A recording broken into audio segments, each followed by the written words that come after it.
turn the microphone on. G'day, how you doing? Let me know if I'm coming through loud and clear. We're back on my phone today. I was on the Optus mobile broadband, but I ran out and then I upgraded, got some more, but as per normal, it doesn't come straight on through, does it? So I kicked the stream off and then it went flat. It went out. So we're back on the mobile phone internet. So fingers crossed, let me know. Are we coming through loud and clear? Can you hear me? Because I've got my phone turned down. I can't. I think I'm coming through. Feels like I'm coming through. Sound and all, absolutely. Hi Gail, how you doing? Good to have you here again. Brilliant, brilliant, brilliant. My job for today, I've been busy.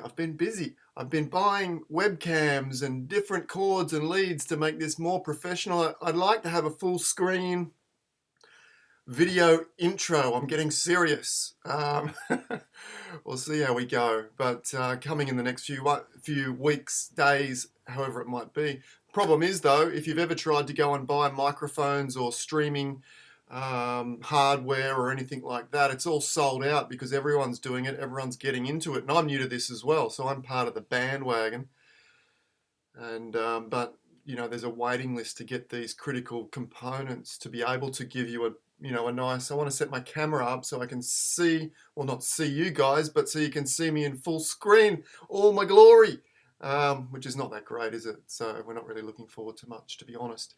My next job for today is to sign up to the NBN network. I'm going to do that. I'm going to commit to that and commit to this project for the longer term. So that hopefully that's good news. You're probably sick of me as of today, and anyway, it'll be fine. I'm sure you're not. 120 with us early on today. Fantastic. Thanks for watching along. If you're new today, this is the first time watching myself, Adam Williams, live on YouTube. We do this every morning at 10 a.m. Sydney time. To make sure you don't miss out, the easiest way, and to give me a little bit of support to the channel, is click the notifications, not click the notifications. Well, first of all, click the subscribe button down below this video. Once you've done that, to the right-hand side of the subscribe button is a little bell. Click that. Get the notifications. It will send you a notification to your phone, to your email, and you'll know to join us, and you won't miss out. Whatever time zone you're in, wherever you are in the world, it will let you know when I'm going live, when it's 10 a.m. Sydney, Australia time. Pink shirt. You guys are going crazy on the comments. Are you just all giving Tom Putt a hard time, or what's going on? Of course, tomorrow is the big one. Set your alarm, put it in your diary, tie a ribbon around your toe. Do whatever you need to do to make sure you don't miss out tomorrow. I'm getting too excited, I can't even talk.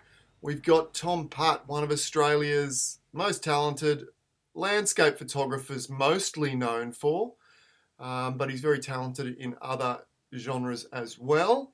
He's going to share a brand new presentation and a little bit about his workflow. It's going to be incredible. Don't miss out. If you don't know who Tom Putt is, where have you been? Where have you been? Check out his work, tomputt.com. Is that right, Tom? I know you can't put links in the comments, so we can't put his website there, but I think it's tomputt.com or tomputt.com.au. Check that out. He's got some great ebooks over there.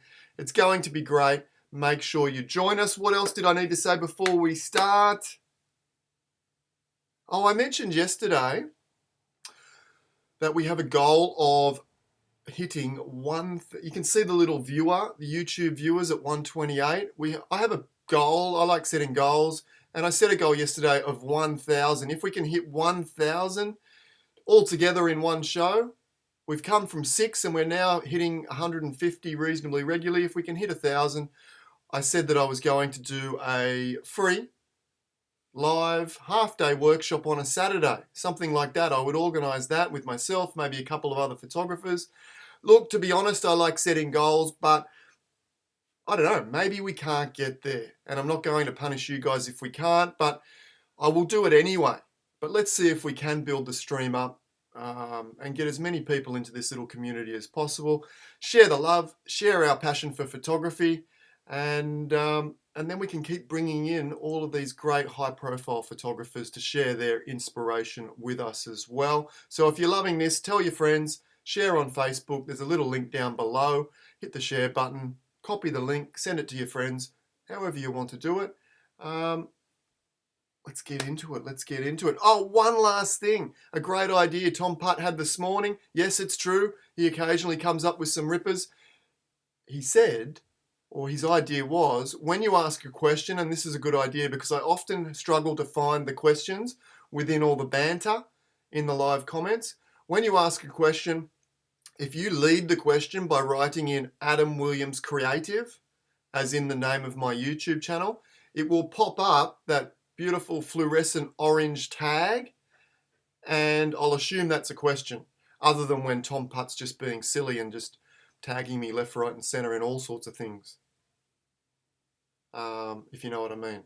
But let's try and keep that mostly for questions, or if you want my attention for any particular reason. If the stream's not working or I forget to put the microphone on, you can write 𝗏𝗏𝗏𝗏𝗏𝗏𝗏𝗏𝗏 and you'll get, like the one-eyed photographer here has put, you will get a beautiful fluorescent. Do we need to put the @ symbol? Maybe we need the @ symbol before that as well. Anyway, have a play around. When you ask a question, see if you can tag me with 𝗏𝗏𝗏𝗏𝗏𝗏𝗏𝗏𝗏𝗏𝗏 or @𝗏𝗏𝗏𝗏𝗏𝗏𝗏𝗏𝗏𝗏𝗏. All right. If you're having trouble with the stream, just close the video and then come back to my video link and click it again, or just press the refresh button if that's possible, and it should help with any luck. Sorry if the internet's a bit shonky today. We're coming through my mobile phone, but we have done 90% of these streams through my mobile phone previously, and it's been okay. It seems to be coming through okay right now, looking at my software meter telling me what the upload and download speeds are. NBN in the next few days and will be seamless, professional. It'll all be up to me not to be the weak link anymore. Okay, yesterday we had a heartfelt presentation by myself. I introduced myself and what I like to do and my passion for photography. But what I want to do today is add a little bit of perspective and a little bit of balance to that, because I know, for myself, I didn't get really passionate and I didn't discover the power of storytelling and heartfelt storytelling until 10 or 15 years into my photography. And a lot of you are probably thinking, well, I'm struggling to grasp Lightroom and Photoshop and struggling to get, the correct exposure and all these different things. Those of you that are closer to the beginning of your photography passion than say 10 or 15 years into that passion. And storytelling might be just too much to take on board right now, and I completely understand that. So today I want to give that a little bit more perspective and give you some practical ways how you can start using storytelling in your photography, even if you are right at the beginning of your photography journey. Okay, so that's what we're going to be focusing on today. I have these two example images. They were the example images I used for the thumbnail, and I said they both had one thing in common. Did anyone manage to guess that? I'm sure many of you did. The one thing, well, they might have a couple of things in common. For the smarty pants out there, they might be saying they're both square crop. Well, they almost are. That wasn't what I was thinking. I was thinking they've both been created with a purposeful story in mind. Okay, the one on the left being the dark, gloomy My Shadow series, which is based on as we went through yesterday. If you didn't see the presentation yesterday, jump over and have a look. A lot of you found it really interesting and gave me both private comments of encouragement and thanking me for sharing my story so openly. And I appreciate all of those comments that were sent through. Thank you very much. The one on the left has been created from a deep place based on anxiety and depression, a deep place from within my heart, within my soul. And that is something that I would call, I basically group these two styles of photography, both storytelling styles of photography, into expressionism and impressionism. And you might have heard those two styles in the painting world before. And the way I like to explain those styles within what I like to do is expressionism is taking an emotion or something deep within my soul and expressing it onto the canvas, okay, with not a terrible regard or not much regard for what I'm actually seeing or capturing at that given moment. So the image on the left, for example, very dark, very gloomy, very lonely, very isolated. You might find it cold through the neutral black and white color tones there.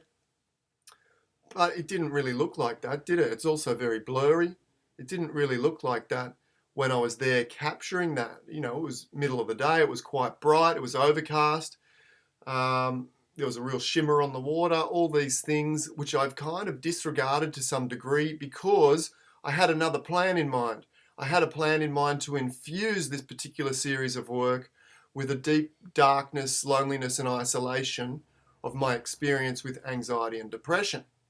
Whereas, and that's expressionism, expressing an emotion onto a photograph or a canvas without too much concern about the reality of the scene. Whereas on the right, more impressionism. And impressionism to me is sitting within a landscape, that's for the Kiwis, the landscapes. Beautiful dad joke, hey? That's terrible. All right, sorry about that one.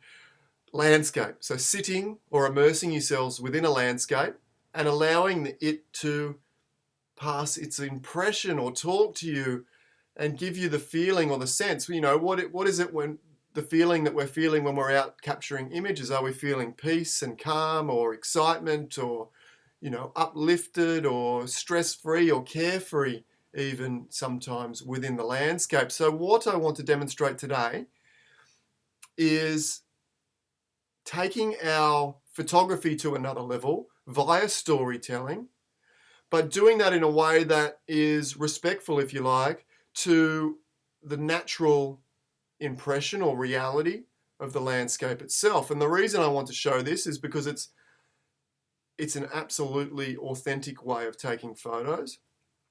And it's somewhere that most of us, when we first start off closer to that realm rather than the expressionism realm, okay? We start off more in that impressionism realm where we're trying to capture the essence, the reality of the landscape as we see it, more so, honestly. Most of us start off trying to capture the landscape as we see it. What I'm trying to encourage you to do is go beyond the visual and try and capture the essence of how we feel it. And that would be impressionism in a nutshell for me. So expressionism, expressing your emotion, an inner emotion potentially, onto a scene, onto a canvas. Impressionism, taking in everything that landscape is giving you and then trying to communicate the essence of that landscape back to our audience. And the beautiful thing about that is if you can create or feel a connection to the landscape, you'll be able to connect with your audience on a much higher level rather than potentially, I suppose, just trying to create impressive photos for the sake of creating impressive photos. We're going to try and create impressive photos for the sake of communicating the emotional essence that you felt for that landscape in that moment.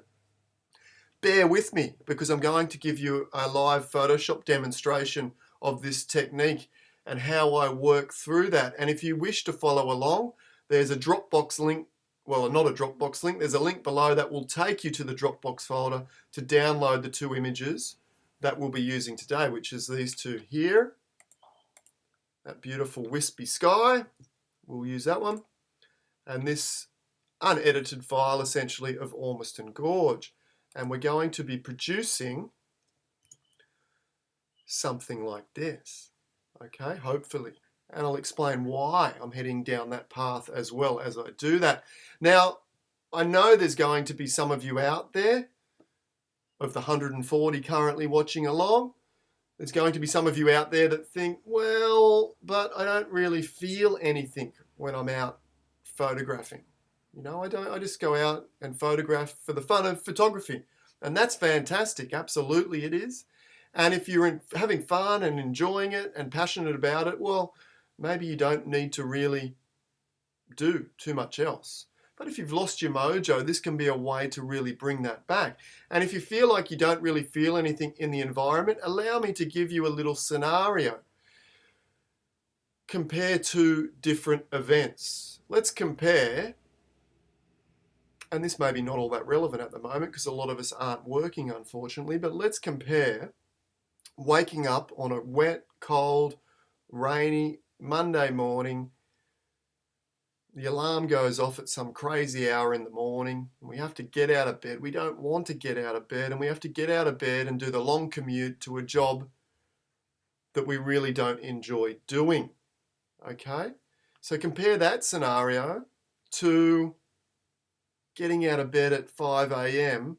to go and photograph your favorite landscape location, and the feeling when that sun rises and all those warm sun rays wash across the landscape and the sky lights up and the light's incredible and the atmosphere is incredible. The feeling you get being immersed in that landscape and capturing those incredible photos of that particular scene. Okay, so the initial feeling of waking up on a Monday morning and having to do something that we don't really want to do, you know, quite somber, quite depressing, quite heavy, the daily grind, those kind of feelings, as opposed to being elated, uplifted, excited, peaceful, calm, feeling tranquil, feeling carefree, feeling stress-free, able to breathe. You know, it's almost the opposite. Well, it was in my life when I used to have to go to work doing a job I didn't like to do. So if you can get a sense of the different emotional states between those two feelings, having to go somewhere and do something that you don't want to do and feeling heavy and depressed about that, as opposed to feeling excited, elated and carefree and stress-free about doing something you're completely passionate about, that's the emotional connection that we are trying to grab hold of and expand on. That's the seed for that particular emotional connection. Let's delve into this photo here. Now, when I was in 𝗏𝗏𝗏𝗏 Gorge is in central Australia. It's absolutely spectacular. It's about as far as you can get away from the hustle and bustle of city life as you can get. Beautiful, peaceful, tranquil, calm, warm, inviting. If I was to describe it in one metaphor, 𝗏𝗏𝗏𝗏 Gorge, and a lot of you have heard this before, I use it at most of my workshops, 𝗏𝗏𝗏𝗏𝗏 Gorge feels like one of those big, beautiful, squeezy hugs you get from your favorite auntie at Christmas time. And we're all missing those at the moment, aren't we? Those big, beautiful hugs from a grandma or an auntie or whoever it might be who gives those incredible, warm, loving hugs. Okay? 𝗏𝗏𝗏𝗏𝗏 Gorge feels like that. And just think about that feeling and compare that, and you'll know what it feels like to stand within 𝗏𝗏𝗏𝗏𝗏 Gorge.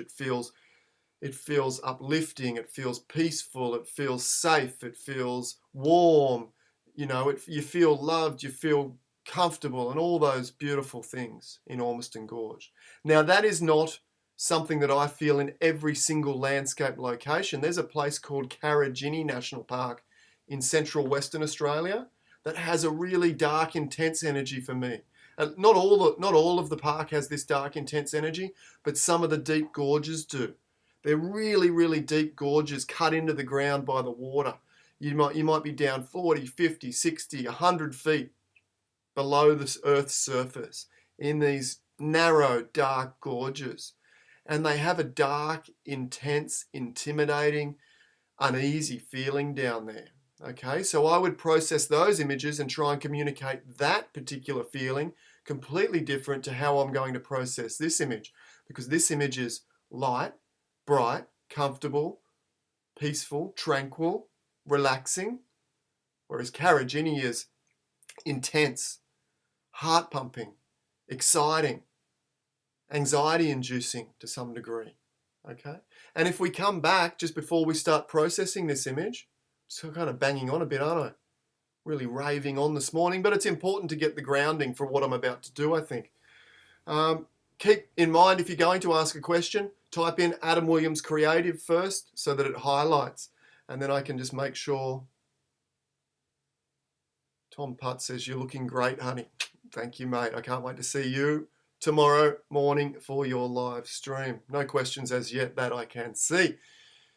If we come back to these two images, it's really quite simple when it comes to creating emotion or telling stories within our photography. We often try and overcomplicate and look for the secret sauce or look for the secret button that's going to make our photos awesome. But as artists, as photographers, we all only have the same 4 elements that we can tweak and control. Yes, we can tweak and control all those 4 elements in infinite ways. And that's what gives us all the chance to create our own unique style. But those 4 elements, detail, contrast, light, and color. And if we go through those quickly, the 3 most obvious ones to use and the 3 easiest ones to use are manipulating light, manipulating contrast, and manipulating color. Now let's compare these 2 images. On the left we have, well, to me, what feels like a dark, gloomy, lonely, isolated, heavy kind of feeling. On the right, did I say left? I often get them mixed up. But on the left, we've got the dark, gloomy one. On the right, we've got one that is much more uplifting, much more peaceful, much more tranquil, and those kind of feelings. Okay, so let's just quickly do a quick exercise here on how we might try and communicate those feelings through processing our photos. On the left, let's take light, for example. Now, if we were going to try and communicate a dark, depressing, heavy kind of feeling, do we think we would go for a mainly dark image or a mainly bright image? Yeah, it seems obvious now that we say that, doesn't it? A mainly dark image would lead to a dark, depressing, potentially style of imagery. Contrast, it's not quite as obvious, okay? Contrast is the difference between the lights and the darks within a particular scene, okay? And actually the contrast in these 2 images are rather similar. They're both a little bit flat, just a little bit flat or a little bit soft, if you like, in contrast. And I'll explain why. If we were going to try and create, a flat, dour style of photography that might suit the lonely, depressing image on the left, we would potentially flatten off and have a flat contrast, meaning a lot of the areas within this photo don't have a lot of tonal contrast range. They don't have a great difference between whites and blacks. You can see the sky is mostly greys. The edges of the bottom 2/3, the foreground if you like, are mostly dark blackish greys. Even the boardwalk itself has mostly one sort of tonal range. Yes, within the photograph, the sky is quite bright against the darker areas, but even there, it's not pure white and my blacks are not pure black. So we're really not engaging the full range of contrast, and that has been done purposefully to keep the image flat and dour, if you like. On the right-hand side, we want a soft, peaceful, tranquil feeling. Now, high contrast, pure whites and pure blacks will result in a high energy, exciting, heart-pumping image. Is it any coincidence that most, when I say most, maybe 90% of Instagram photos, social media photos, are high contrast, high saturation and bright? No, it's not, because most of the creative decisions, and some people aren't going to like this, but it's mostly true, and it's not completely true, but a lot of the creative decisions or choices made by the photos or the authors behind the photos on Instagram or social media are made to maximize likes, maximize attention, maximize following, these kind of things. What maximizes likes, attention, and following? The excitement and the attention created by high contrast, high saturation, and bright photographs. In this scenario, though, when it comes to a level of contrast, we're talking about the image on the right here. In this scenario, I wanted a softer, more peaceful, more tranquil. My heart wasn't racing. My heart and my mental state was at peace. So to do that, what we do is we soften the contrast range. We have a lower level of contrast, which creates a softer, more paintedly, more delicate photograph. And I'll show you how to do that. Okay, so the light, did I explain the light on the right? Yeah, the light on the right, we want more uplifting and a brighter type of feeling. Okay, so the light on the left, dark for the gloomy, light on the right, bright, uplifting for that kind of feeling. Contrast, a bit flatter for dour. But then we also flatten the contrast on the right-hand image a little bit to create a softness, a delicateness to this particular scene. And then colour on the right, we've gone with no colour, black and white, which again gives a coldness. You know, it takes away some of the excitement and lends itself to that heaviness, if you like, of that black and white. On the right, we've gone with a very high colour combination, but we've also used a combination of a very warm colour palette. So we've tied the colour palette and made it more harmonious in this right-hand side image, which adds itself to that level of peace and tranquility again. Okay, so by using those three elements, we can start to begin a deeper, more authentic story about the feeling we got from the landscape. Hopefully that makes sense. The fourth element, of course, is detail. Detail, or the lack of detail, lends itself to allowing your audience's imagination into, and I'll dedicate an entire episode to this, in fact, because it's really intriguing. But by removing detail, we allow the audience or the audience's imagination into our photography on a much, much higher level. A much, much higher level of interpretation is allowed, because with a high definition image like the one on the right here, we just zoom in a bit there, you know, you can see all the detail, you can see all the rocks and the leaves and the reflections and the clouds, and it doesn't leave much room for audience interpretation. You know, we look at that and you might think, yeah, it's beautiful and tranquil and peaceful, or hopefully, but what are you going to see? More than likely, most of the audience will see a beautiful gorge, you know, the red rocks of that beautiful gorge with that nice light in the background and the reflections in the foreground. Whereas, if we move back to this one, because I've removed most of the detail, it allows a higher level of audience interpretation, which allows my audience to interpret this in however they see fit. Okay? Why do aerial photos do so well in photo competitions? Maybe Tom Putt can elaborate on this tomorrow. He's been very, very successful recently with his aerial photography in competitions. Just recently finishing very high in a recent awards I saw the other day on Facebook. The reason, my theory on why aerial photography does very well, is down to how the detail is presented. It's presented in a very abstract way that doesn't necessarily relate to what we're actually looking at, in which case our minds are open to interpret that in a way that is not relative to the reality, if you like. Judges love doing that, and they tend to score highly when they can see something or feel something within the photo that is not really there, if that makes sense. Wow, been banging on for half an hour. Let's get into it. Peter Hammer says, spot on. Thanks, Peter. I'm glad you agree with that point. Let's get to the edit. As I said, if you're going to follow along with this particular edit, jump over to the Dropbox link. You only need to sign up to that Dropbox link once. Then make sure when you get the Dropbox link via email, you keep it handy, because I keep dropping in the new daily photos each day that you can use to follow along. Okay, now, don't bring your photos straight into Photoshop, but I'm going to go right back to the raw file for this. Right back to the raw file. Give me a second. Here it is here. Double click on that. You can see mine's opened up into Adobe Camera Raw. Okay, don't worry about doing this with the example file, because I haven't sent you the raw. I've sent you a TIFF file, I think, or a JPEG. But in this case, if I reset, I don't even know how to reset this in Adobe Camera Raw because I'm used to Lightroom. But that is that the raw file? That is the raw file right there. Okay, so you can see it's much darker and much, much different. Oh, it's not even the raw file. Actually, the shadows are still up. There's the raw file. How about that, hey? You look at that and you think, well, that's a bit crap. It is, it really, isn't it?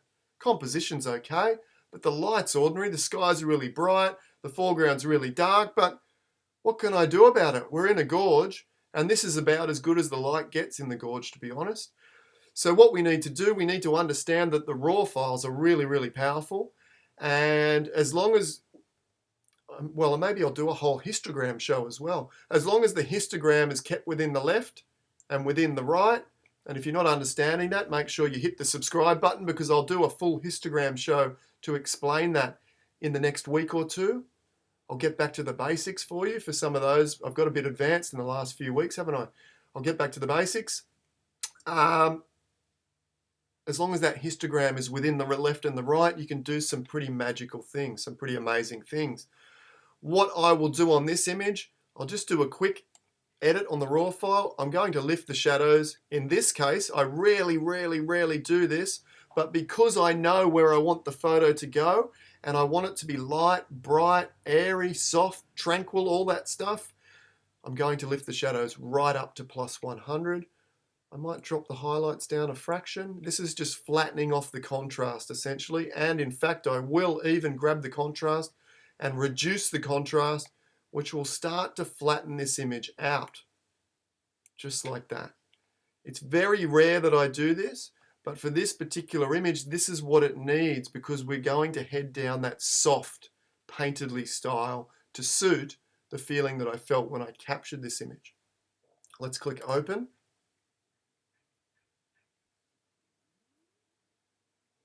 Question?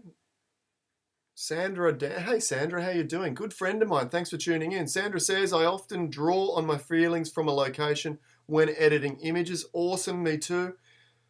And it helps her determine colors, mood, texture, and much more. Absolutely, I'm with you on that 100%. That's what I'm trying. That's what I would like to try and communicate within this particular tutorial, if you like. Okay, so keep in mind, we've now got the raw file. So now you can follow along with me if you like, with those example files that I have given you. That should look much like this. So with this particular image, the first thing I often ask myself before I start tweaking, and look, normally I would do things also like dust removal, color correction, and a few other things. If you're interested in learning my full Photoshop workflow, in the description below is a course which I've changed to pay whatever you like. It's my complete beginner Photoshop workflow. If you're interested in learning that, jump down there and have a look. I'm not going to go terribly slowly through this edit today because we're already about half an hour in, and I don't want to go too far beyond the 1 hour mark if I can help it. Although, you know, maybe we don't all have all that much to do anyway, do we? But I need to answer some emails. All right. The first thing I need to ask myself is, what is the vision? What is the direction that I want to take this image? Okay. Often I ask myself, what are the most interesting points? And then I'll highlight those. We will do a little bit about that. But in this particular style, because I have a feeling that I want to communicate, which is one of being, you know, safe, tranquil, peaceful, relaxed, uplifted, all those things. How am I going to communicate that?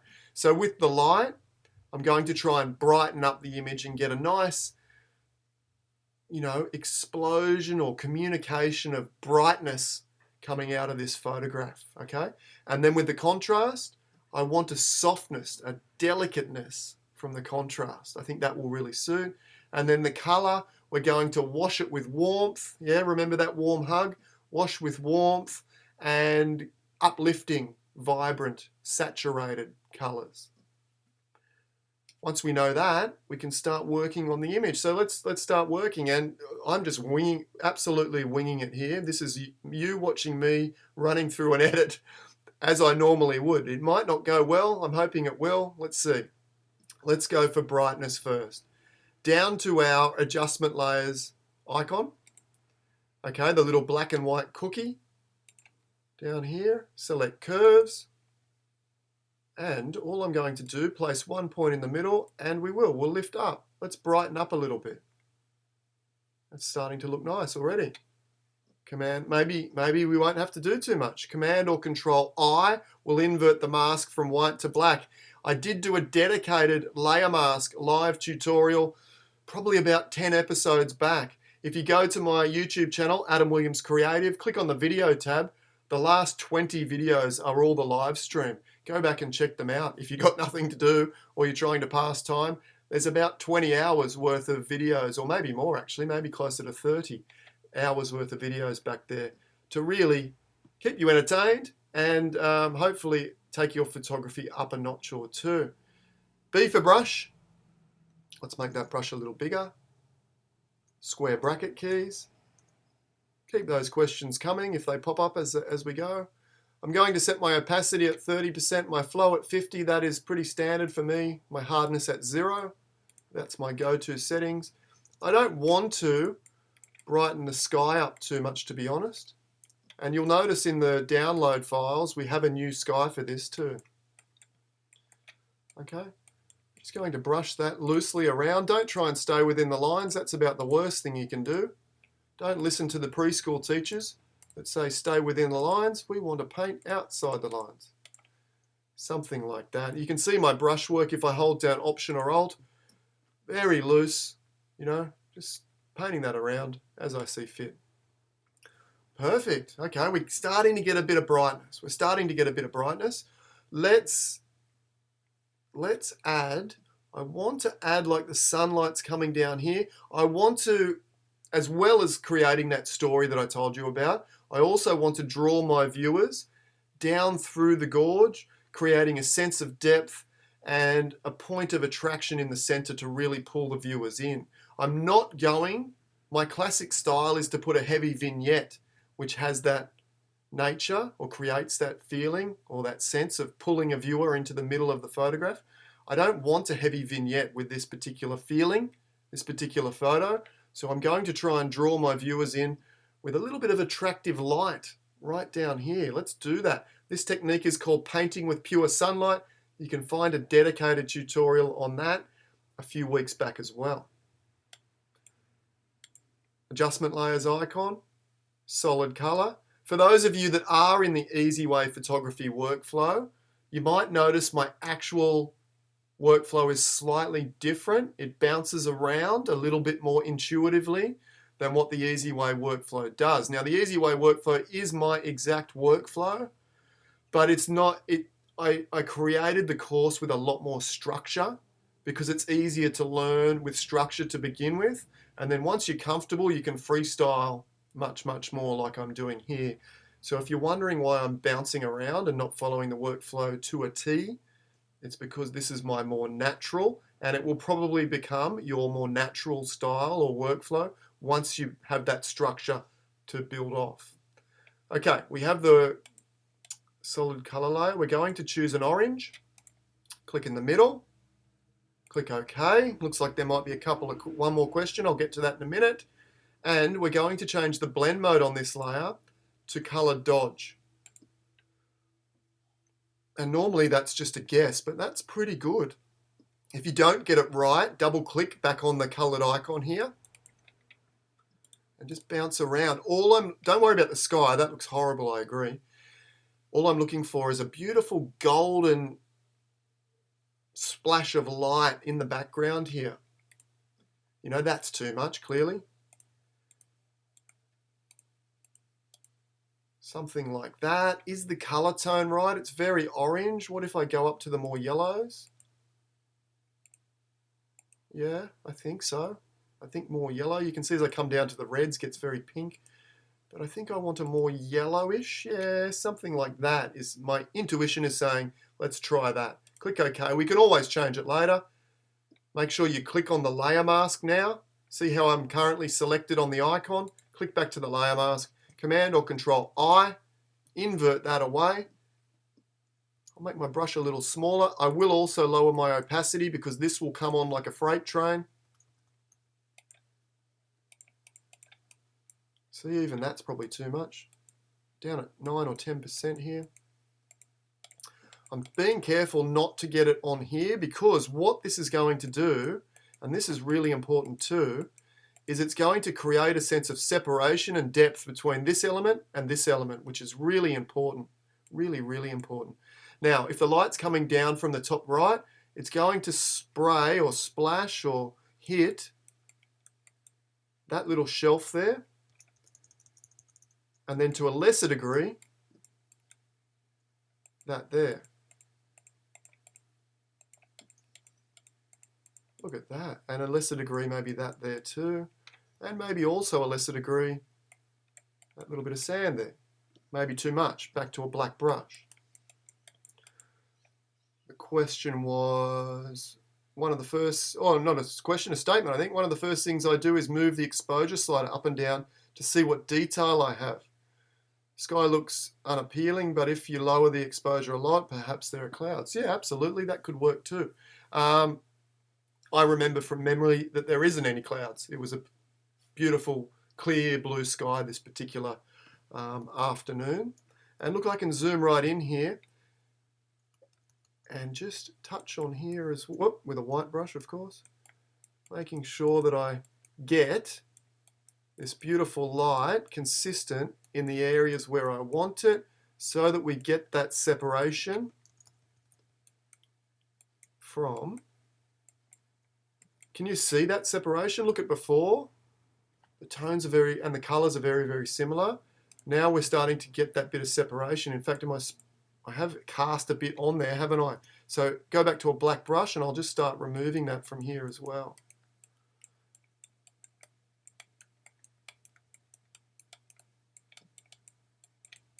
Okay.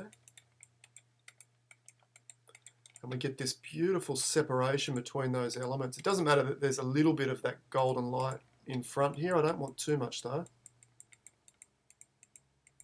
Okay. Zooming back out. See how that's already helping to pull our eye through the frame to the back of the frame. I feel that's really important for this composition, to have a place for the eye to go initially, to be drawn in, and then the eye can pull back and rest on some of the other areas. How many of you are thinking, is he going to do the reflections?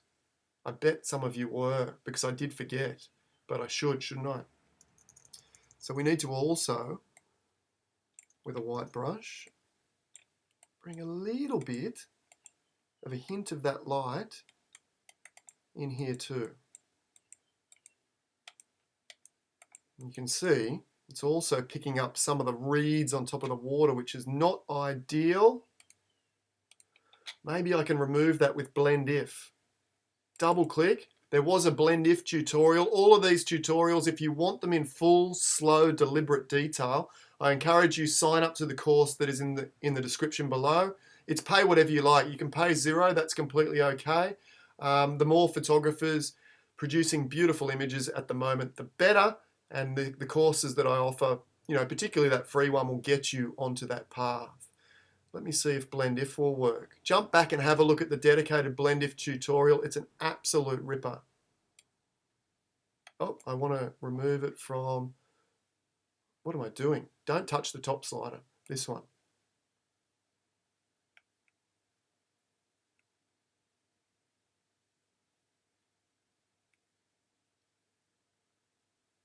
Well, maybe the dark slider will work. I don't think it's going.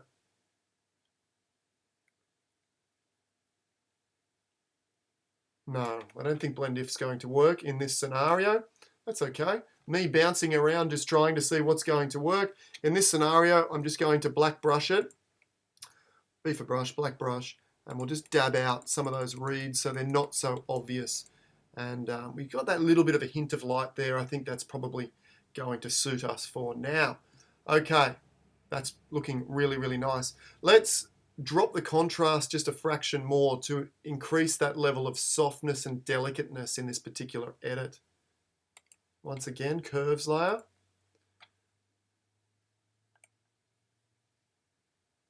Bring those black points up a little bit like that. Okay, drop the white point down. We could probably do some midpoint contrast by, this is getting a bit technical, I'll do it in 2 layers. So what this is doing is softening the image, okay? But I also want to add a little bit of contrast into these specific ranges, like here and here and here and here.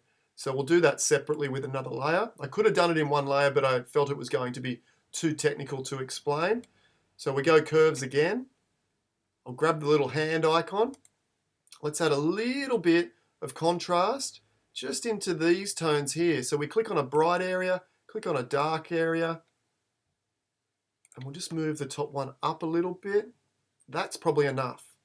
Okay, and actually, in actual fact, that's looking nice across the entire image.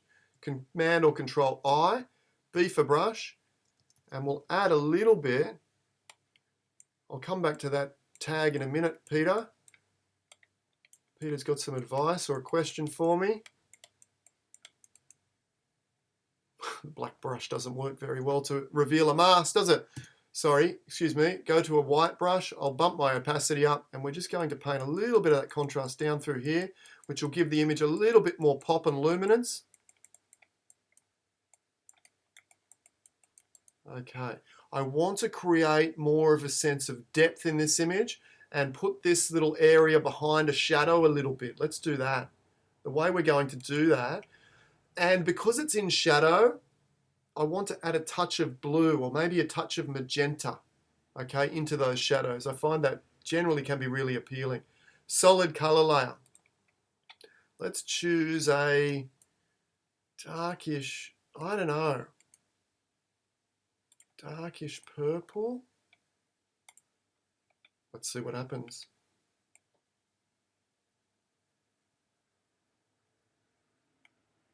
Do I want to, yeah, maybe. Let's paint that in and see what it looks like. I'm not sure at the moment. Command or Control I, hide that away. What was Peter saying? I add a quick mask to the sky and the cliff to stop the brush bleed. Yeah, absolutely. You could add a quick mask to the sky, definitely, to stop that bleeding. I happen to know that it's not a big deal, the bleed out, because I'm going to replace the sky in any case. So it won't matter. Okay, and look, often I would replace the sky at the beginning as well. So doing it a bit differently. There is no right or wrong way, essentially. As I said, the course offers a lot more structure, which gives you a great foundation to build off. Let's see if this works, this purplish color. And again, I'll lower the opacity. What I'm trying to do is separate the tones from here and here by cooling this down and putting it behind shadow a little bit.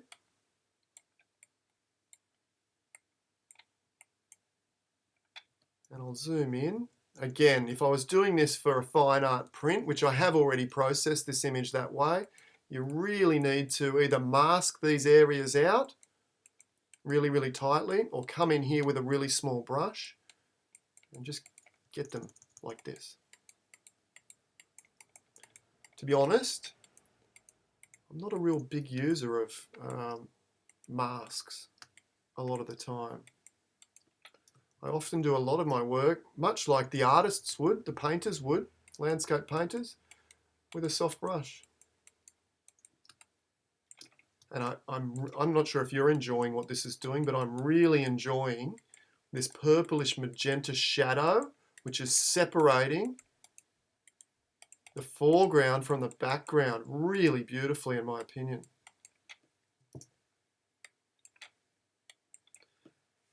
Yeah, it really is. That was before, now after. See how that shadow has really, excuse me, my legs have gone to sleep because I was sitting cross-legged.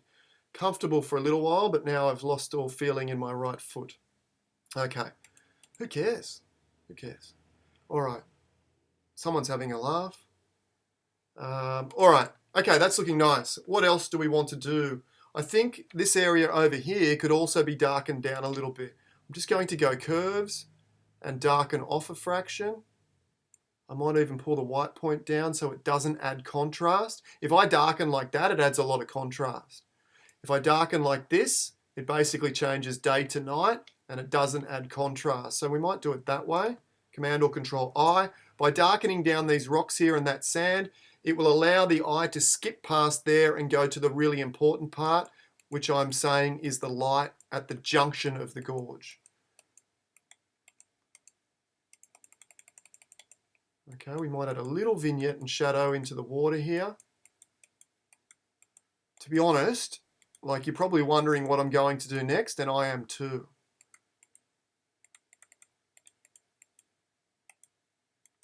And I think it's getting there. I think it's getting there. I'm always nervous. Am I going to be able to replicate something appealing live? Sometimes I can't. There's been a couple of near disasters, I'll admit. That's looking quite nice.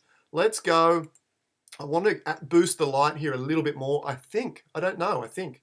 Solid color, orange, in the middle, click OK. Once again, this one will change to color dodge. That's too much. Double click on the colored icon to go back in. Oh, don't go that way. Oh, that looks nice. Do I want it more yellow? No, in this case, I think I want it more orange like that. Click OK. Click back on the layer mask. Now, when you come back, maybe you're watching along now and you think, oh yeah, I'd like to follow along. You can also slow me down. There's a little cog down in the bottom right corner, not in the live stream, it's only in the replay, and you can slow the speed down so that you can more easily follow along. White brush, we'll just brush in a little bit more of this light, helping to draw the viewer into that junction. A little bit up there, beautiful. A little bit there as well. Looking nice. Okay, now we're going to harmonize the colors by adding a warm wash over the entire image. In fact, before we do that, maybe we'll drop the sky in. Maybe we'll drop the sky in now. Okay, here we go. Command or Control A, we'll select all. Command or Control C, grab that one. Come back here, Command or Control V. That was a low-res file, and I'm working on the high-res RAW file, but when you drop this on at home, it'll be much the same, ready to go. You won't need to resize. Command or Control T. I'll just stretch that out. This is not ideal. Ideally, if I was doing this for full resolution for sale print, obviously, I would use the full RAW file of the sky as well, and I would make sure the dust spots were gone. Sure, let's just remove those quickly. Oh, why didn't that go? It did go there, it's gone. Another one there. Okay, perfect.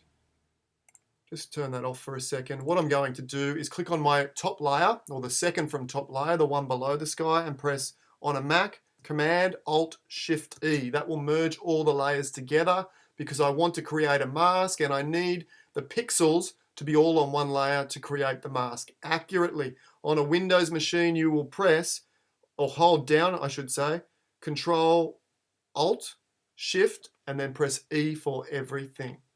Okay, click on the quick selection tool. Okay, there's a dedicated video is there. No, I haven't done a dedicated video on the quick selection tool. I'll put that on my to-do list. Let's do just the sky first and we'll come back for the reflections in a moment. Okay, that's great. Click on Select and Mask.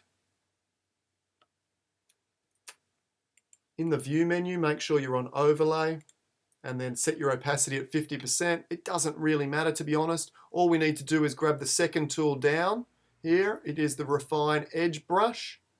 Okay, use your square brackets near your Enter or Return key. And all we're going to do with a relatively small brush is run along the edge. And what this does, it's pretty phenomenal. Run along this edge. Watch when we hit that tree.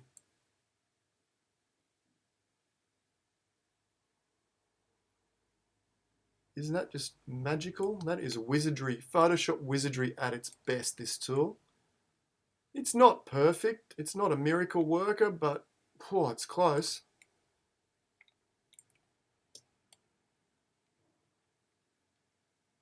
You know, sometimes you have the vision that you need to replace the sky right at the beginning, and sometimes I'll work the edit through and then go, it needs a sky, it really needs a sky. That's perfect, click OK. Zoom back out. Just going to add that to this particular layer. So click on that layer, add a mask, turn it on. Doesn't that look sensational? Looks absolutely horrible, I know. I'm going to position it before I worry about getting the tonality right and the color right. So to position it, we click on the paperclip here. See the little paperclip? Unclip that. Click on the sky icon, not on the mask. Click on the sky icon. Press Command or Control T, and check this out.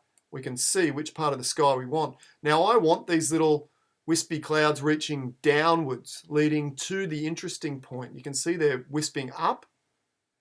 So let's right click, flip vertical. 181, The longer I go, the more people are going to tune in. I might do a marathon one day. Who knows? Okay, we can also resize this if we like. You know, I like. Thank you. If it's the first time here, thank you so much for joining us. I hope you're enjoying this crazy Aussie trying to create different styles and imagery in Photoshop most days. Hit the subscribe button, get the notifications. Join us every day at this time slot, Monday to Friday. All right. You turn me on too, Tom Putt. I can't wait till tomorrow. It's going to be incredible. Tom Putt on tomorrow. Just reminding me. Woohoo. Yeah, woohoo, Sandra. Absolutely. All right. I like that position. It looks horrible, doesn't it? It looks horrible. Let's work on that. We're going to add a curves layer to adjust the brightness level first. Because if we zoom in, can we see all those fringing, the halos? It doesn't look right, does it? But if we adjust the brightness level, we can fix that up. So we add a curves layer. We click on this little icon, which will clip the curve down to the sky. So that curve is only going to affect the sky, won't affect anything else. We can also do that via a keyboard shortcut. Hold down Option or Alt, hover between the two layers and see that little icon, little arrow. We want that arrow down. If I zoom out, you'll see it's now only affecting that layer. And what I want to do, I do want to brighten a little bit, but I also want to pick up and soften it. And to soften, we pick up the black point like this. You know, even that's getting pretty nice, isn't it? I'm digging that at the moment. Nice, soft contrast sky to match our nice, soft contrast scene. All right, perfect. Let's do similar down here. Let's see, click back onto that merged layer here, layer 2. Grab the quick selection tool. Let's see if I can do the same here. Not bad. Select and mask. Round the edges. Paint the tree. How good's this? How good is this tool? Okay. I describe exactly how it works in my courses, of course, in high detail. Click OK.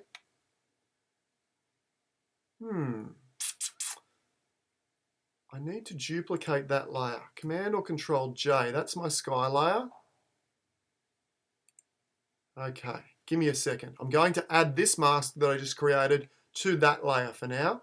Now, I'll duplicate this one. Command or Control J. Perfect. I will remove this mask. Right-click, delete mask. There are many ways I could do this. And then what I need to do, hold down Command or Control. I hope I'm not sort of getting too far in front. Obviously, this is a more advanced tutorial. If you're struggling to keep up, sign up for the free course, the Pay What You Like course below, and get that skill set up so that you can build from that and create something really incredible imagery.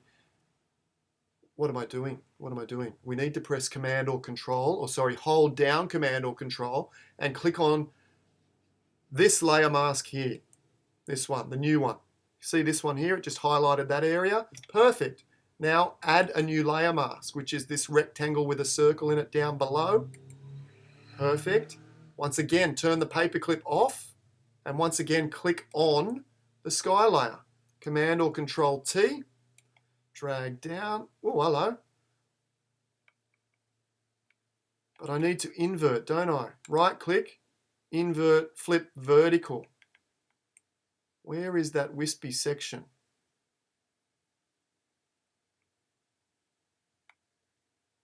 That's it there. That's it there. Kind of something like that. Perfect. Click OK. Excellent. Let's duplicate that layer. Or actually, let's just click on this layer, which is the sky. Okay. Add a curves. This will be easier. Add a curves. Hit the clipping icon, this little icon here, and lift up the black point to soften this off. Okay. Good. And for this particular layer, I also want to lower the opacity because it's probably getting all tangled up with some of these reeds here. And I want some of them to come through. And if there happen to be pebbles or rocks on the bottom of the river or the lake or whatever it is, you would want to allow some of them to come through. See, that's perfect. Just like that. Okay. Brenda says she was doing okay following along until the sky. Sorry about that, but you can pause the live stream and then try and complete and then catch up. But jump back on the replay and then follow along and slow me down to 50%. I'll sound like a strange drunk Aussie. But anyway, all right. Let's add a color wash. Well, I think we're getting close. I think I'm getting close. Let's add a bit of a color wash over the entire image. Make sure we click back up to the top layer now because we're going to work on the image as a whole. Solid color. We're going to choose, this is going to bring some color harmony by tying all the colors together. And harmony is something that we want to really add. Okay. How are we going to do that though?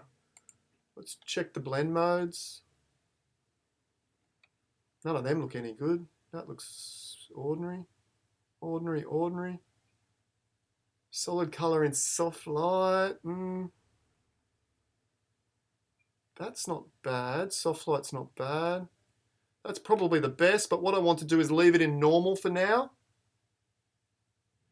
Douglas says, good tip with the purple. Yeah, I like a bluish, purplish color in the shadows for a red scene. Okay, so essentially I'm just adding a bit of blue into the reds.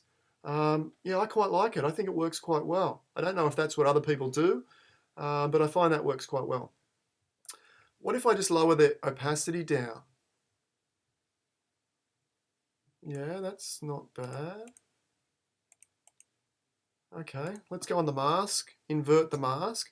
I want beefer brush. Let's paint the majority of that into the background to create a sense of haze in the background. This will add to the depth of the image as well. That's good. Let's grab a bigger brush now and sweep over the entire image.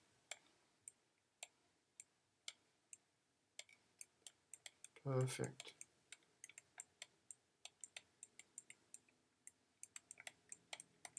All right, I feel like we need a bit more color wash. Let's try a color balance layer.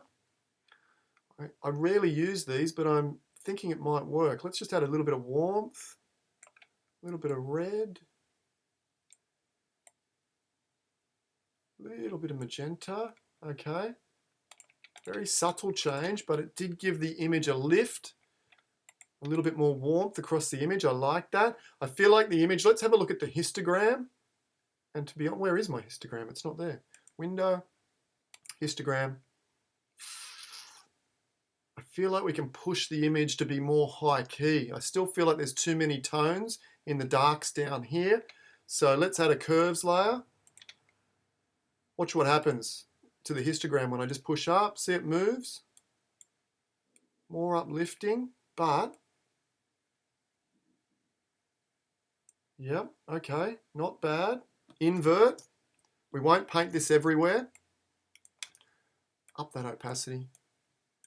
196, can we crack 200 today? I'm telling you, the longer I stay on here, the better. Oh, look at that little sky fraction up there. I need to change that. I'll show you what I'm talking about in a minute there.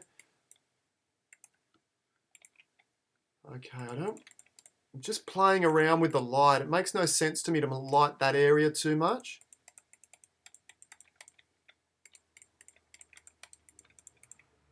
But maybe I'll light it, then push it back into shadow again. Let's go back to curves. Just push that back into shadow. That's just by pulling the white point down, it just pushes the whole image back into shadow. Command or Control invert, and then just paint that in here. Yeah, now we're kind of getting there. We are definitely made a breakthrough in the last couple of layers here. Definitely made a breakthrough, mainly with this one. Really picking up the energy and picking up the light, which is making the image more uplifting in my opinion, matching the story a little bit better. To stop that bleeding into the sky, I will use blend if. You have to be using blend if, in my opinion. Well, not have to. If you're not even comfortable in Photoshop, learn the basic workflow first. And then as you progress through there, blend if is phenomenal. I did a dedicated tutorial about 6 or 7 days ago on blend if. Have a look down in the videos, you'll find that. How are we going? Can we get away with pushing this image brighter? I'm not sure. Let's try. It's always good just to try. Probably not like that, but if we push the middle up and pull the blacks back, maybe, invert that. A little bit up there. That's too much. Black brush, wipe that back out. Just use your intuition. What, is it too much? Is it not? A little bit of light there. Not too much light there. A little bit of light there. A little bit of light there. A little bit there.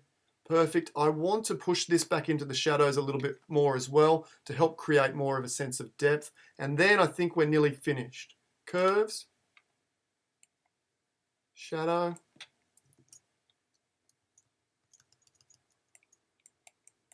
I guess what you might find out through watching these live sessions and me fumble and bumble around, whoops, there we go, talk about fumble and bumble, press the wrong tool, B for brush, is, in my opinion, there really is no secret sauce. The secret sauce is having a reasonable understanding of Photoshop, and you don't need to know much. You need to know a little bit about layers and masks. The most important thing to me is having a little bit more knowledge about, because you could be the most technically gifted Photoshop technician that there ever is and know how to answer every single question, what it does. But if you don't know how to place light and manipulate contrast and place color within the particular areas of an image, you will just be randomly, it'll be like, what's that saying? 1,000 monkeys on 1,000 typewriters will eventually type a 𝗃𝗵𝗃𝗃 masterpiece. You'll just be randomly bumbling around. But if you know a very basic knowledge of Photoshop with a reasonable understanding of where to place light, color, and contrast, you will be leaps and bounds in front of, everyone else when it comes to creating storytelling within your photography.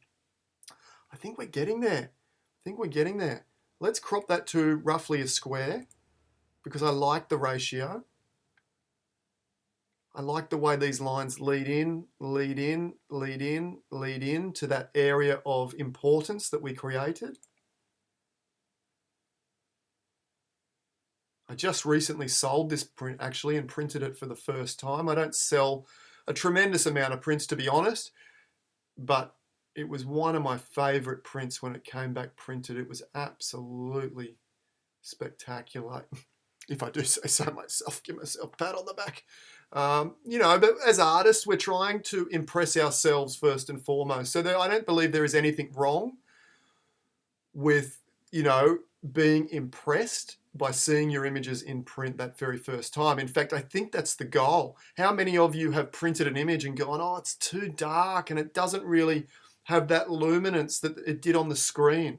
Absolutely, we all have. That's where we start out. But when you can get a print coming back to you that has the luminance and the light pouring out of it, much like it did on the screen, it's never going to look exactly the same, granted.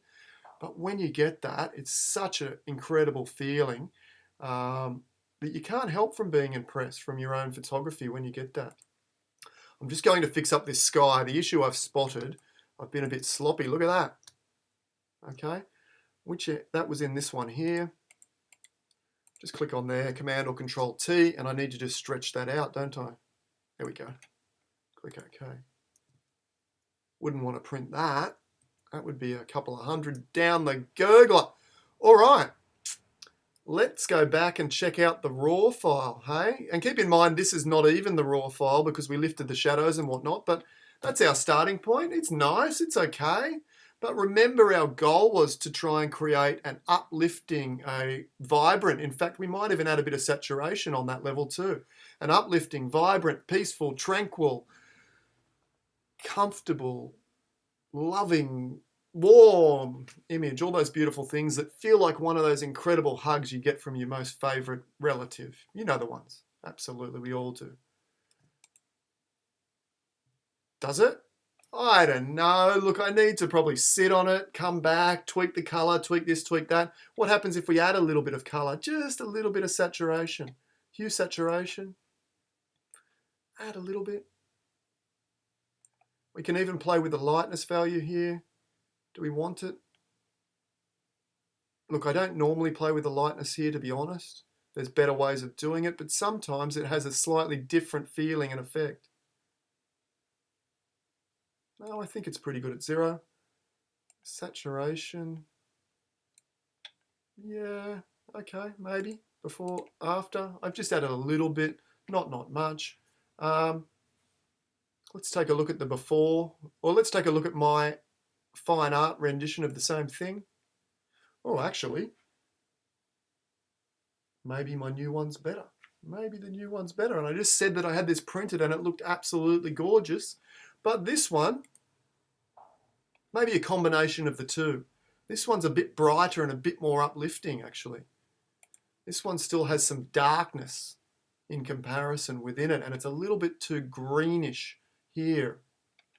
Okay, this one's a little bit warmer, but maybe I could, pull back and have a little bit more green here, and maybe a little bit more blue in the shadows here. Okay, I don't know. What do you think? Let's have a quick look if there's any questions. There is a couple of questions. Sunny from WA, I believe. Sunny, are you not? I think so. Sunny says, do you use a tablet or mouse? There we go. I'm currently just using an everyday mouse for a couple of reasons. I just finished traveling around Australia in a caravan and space was a premium. So I found that the mouse was the easiest way to process in a caravan. The second reason is most of my students are using a mouse. So I feel like to connect with them on the same level, to eliminate that, because what I don't want my students feeling is, maybe, Adam's brushwork is so precise and so particular and turns out really, really nice because he's using a Wacom. No, absolutely not. That's not the case. A Wacom may make the job easier. I have used one before, but you can get the same results with a mouse. One more, beautifully and paintedly, coming from 𝗀𝗏 Wow, thank you. What an absolutely incredible compliment. What I'm really enjoying in this image after I've processed it, if I allow myself that indulgence, and as you've heard, I do regularly allow myself that indulgence. Let's just zoom in. I'm really liking the depth separation that we've been able to get from here to here. If we go back to the raw file, okay, can you see that? Like they're nearly very merged together. And then when we edited that, and if you're wondering how I'm getting all the layers to turn off in one go, hold down Option or Alt and click on the visibility icon of the layer you wish to be visible, in this case the background. Look at the dramatic difference in the depth that we've managed to create right here through those techniques. I've got so many ideas. I hope you guys don't get sick of me because I've got plenty of ideas how to create depth. And what was the other one I said today? There was another one I said today that I should do a dedicated version of. I'll put them all on the notepads. There's a couple more questions. Gay says she sold a print of Lake Clifton. Absolutely awesome, Gay. Congratulations. There's nothing that gives me, that greater sense of achievement than someone saying to me, I would like to purchase your print and hang it on my wall. It's just the biggest rush ever that someone finds something appealing or a connection to that particular print and wants to hang it on the wall. Absolutely. Question, I can never get my prints to match the on-screen, says William. Could you do a presentation? It's a technical one. It's not my forte, to be honest. Couple of points that are going to help. Number one, if you are really passionate about photography, get yourself a dedicated processing screen. I've got my Mac screen. I've got a BenQ screen, and then for my print work, I've got a beautiful ISO, ASO, ESO. I'm supposed to be a bit of a representative for ASO, ESO, ISO. I don't even know how to say it. It is spelt EZIO, I believe. look it up. They do some really great value monitors around the 650, 750 range, which are very, very good. I've got a high-end one, which is about $3,500, $4,000 worth. I understand that's probably well beyond what most people are willing to spend, and it would be beyond me right now, to be honest. But I've had that 10 years. So if you look at an investment over 10 years for producing prints, for producing high-quality competition images, or just for producing the best possible images you can, why choose ISO, whatever it is, please? Why should you choose one of those? They are world renowned as the best color replication, if that's what it is, monitors. But for me, the number one thing for using one of their monitors is they have a very flat, matte, low contrast, if you like, in comparison to an iMac or a Dell or something like that. And that low contrast gives you a great ability to understand your highlights and understand your shadows and replicate them in print. It still takes a lot of experience to get that light exploding, but that will give you a head start.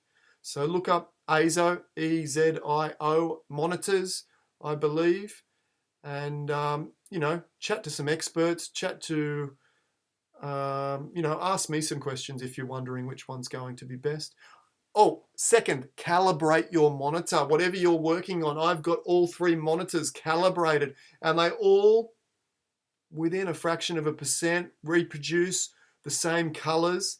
The tonality is different because Macs are designed to be high contrast and glossy, because guess what? That's what sells and sells monitors, is the glossy screen that they come with, okay? Whereas your photography dedicated monitors, like your ISO, is dedicated for photography, so they're a bit flatter, a bit matter. They don't look so fancy and glossy, but they replicate what paper looks like. But also grab yourself a calibration hardware, plug-in calibration kit from someone like, who do I use? I think it's called Datacolor Spider. Look up Spider Pro 5. That's what I use to calibrate all my monitors. Now, there's a chance that your monitor is not calibratable. So if you're going to upgrade to a new monitor and plug that in, so you have a dual monitor setup, one for photography and one for email and Facebook, make sure you buy one that can be calibrated. All the ISOs can be on, I believe. Histogram. Thank you. Let me write that down. Histogram. For those of you wondering what I'm raving on about, that was another dedicated show that I was planning on doing. Work from home. I'm not sure your name, Work from home. I've seen you there a few times in the questions in the chat. It says they have the beginner course and can't wait to get in and check it out. Beautiful. Email me if you have any dramas whilst you're going through, and I will help you, guide you through that course. EZO from the One-Eyed Photographer. Oh, and EZO rep. Sorry, I'm embarrassing myself. EZO's probably watching and they're writing me an email right now, sacking me from representing. I'm not really, I'm an unofficial. They sent me a monitor for my most recent trip around Australia, and the deal was that I would rave on about their monitors, and I have no problem raving on because I use them and they're the best, and that's the only reason I would ever represent or recommend any product. I don't get any money from them, and in fact I've broken the monitor, so I've now lost the benefit from that as well. I sat on it, believe it or not, in the caravan. Very easy to sit on monitors in the caravan. I did it twice, 3 times. My computer, the TV, and the monitor, I all broke by sitting on them. You think I'd learn? One more question before we wrap it up. 210 still with us. What are you guys doing? It's crazy times. Thank you for hanging out with me. Crazy Aussie producing photos. Not really having any, I don't know. I don't even know what I'm talking about. I'm a bit gobsmacked by 210 people still here. Click the subscribe, please. If you enjoyed the video, and click the like button. That little tiny like really supports the channel. There was one more question here. Do you ever use the print house print profile as well to match the print? Yes, absolutely. So if you're using a really good print house, there are two in Australia that I would recommend. I'm on the East Coast, and I use, for the majority of my printing, a master printer all the way on the West Coast. So that would be like being on the East Coast of the USA and getting your stuff printed on the West Coast. It's not as environmentally friendly as it could be. I absolutely acknowledge that with all the travel that my prints need to do. However, they're the best printers that I've found. The other one is in South Australia. The WA one is Paul Jarvis at ProLab. If you're in Australia looking for an incredible printer to print some of your work, what I love about Paul is he's hands-on and he will help you get the best result. Okay, he will tell you if he thinks your images is not up to scratch if you ask him for his opinion. He is still working. He's moved his printer from the workshop to home. Look him up, email him, say good day, tell him I sent you. Incredible printer. If you're in South Australia, look up Paul Atkins at Atkins ProLab. Also phenomenal, absolutely phenomenal. Tom Putt says, thank you. Remember tomorrow, put in your diary, set your alarm, tie a ribbon around your thumb or your toe. Remember, Tom Putt is coming on tomorrow and we're all going to give him a super duper hard time in the comments, aren't we? Absolutely tough questions, asking all the tough questions. No, we're going to love it. Tom is incredible. You will love it, I guarantee. If not, 100% money back guarantee on tomorrow's free presentation. Thank you, everyone. 𝗀𝗏 says, absolutely loved it. Love your work, 𝗀𝗏. Check out her tutorial. She was on last week, or her presentation. Gay says, hope you're going to bombard Tom Putt with messages. Absolutely, we all are. We're going to tag him. And although he won't be able to see it because he'll be coming from Zoom, but he can see it afterwards. Thanks, guys. Stay safe. Stay well. Love to your family. Hit the subscribe button. See you tomorrow with Tom Putt. We're going to have a laugh. We're going to have some fun. Thanks again for tuning in and supporting this live YouTube, whatever it is. See you later. Bye for now.